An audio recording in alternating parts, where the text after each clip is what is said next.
Kolonnalarda yarkazlarni bitirib oldik bir tarafini.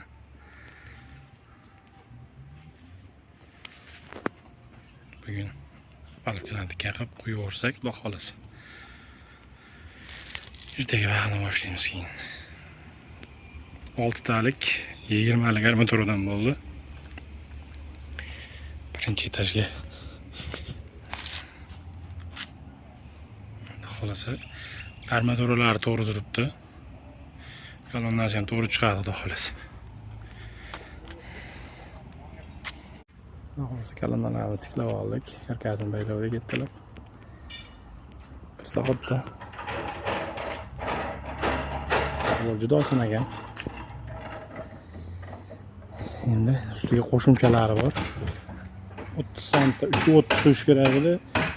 50 santlik, 30 santlik bo'lmaydigan 1 metrlik qo'shiladi. Mana shular. Ustiga shuni sanchib qo'yiladi. Qatirib sanchgandan keyin 50 santga qilib qo'yamiz, xudo xolasa. Kolonnalarimiz qo'yib bo'ldik, endi bir tarafini yechyapmiz. Bu tarafga tiklaymiz endi.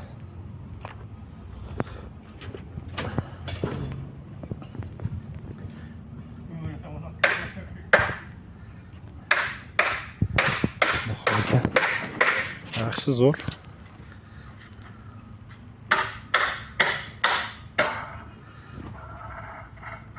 Telefondan ham ko'rsa bo'ladi, to'g'riligini.